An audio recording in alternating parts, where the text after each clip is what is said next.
Imagine finding out that thousands of strangers know what your sister looks like naked, and then realizing you can never unknow that. Nobody prepares you for this. No manual, no therapist who specializes in exactly this. No conversation that makes it easier. One day you're just a brother, someone who grew up fighting over the TV remote. Someone who knows her laugh, her coffee order, her most embarrassing phase in middle school, and then a screenshot. A text from the wrong person at the wrong time, and something inside you rearranges itself permanently. But here's what nobody talks about. It's not the anger that breaks you, it's the silence. The strange, suffocating silence of carrying something you didn't ask to carry, with absolutely nowhere to put it down. Psychologists call it ambiguous loss. Grief without a death, loss without a loss. Someone standing right in front of you, fine, maybe even thriving. But something between you has shifted so completely that the relationship feels like a copy of itself, and you can't grieve it publicly. Say it out loud to the wrong person, and you become the villain, the controlling brother, the prude. So most brothers say nothing. They absorb it, alone, completely. But here's the part that actually breaks them. It's not the embarrassment, it's the identity collapse.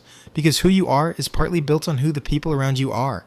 Your family is a mirror, and when that mirror changes, when the world now sees her through a lens you didn't choose and can't control, it quietly rewrites you too. Brothers describe walking into rooms feeling implicated in something they never voted for. And the cruelest part? They feel guilty for their own pain, because they live in a world that correctly says, her body, her choice, her autonomy is real, her decision is valid, and that's true. And it can also be true that this is genuinely painful, that both things exist at once, and pretending otherwise is its own kind of harm.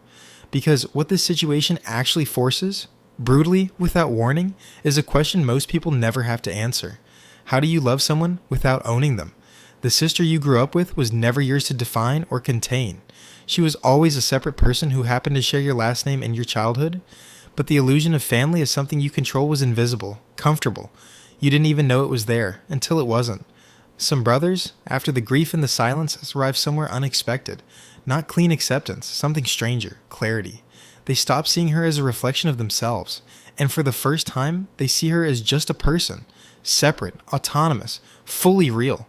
Some say it's the first time they actually saw her, not who they needed her to be, her. And maybe that's the thing this situation teaches. The hard way, the only way life seems to teach anything real. The people closest to us were never ours to hold, only to know, and no stranger on the internet ever gets that part.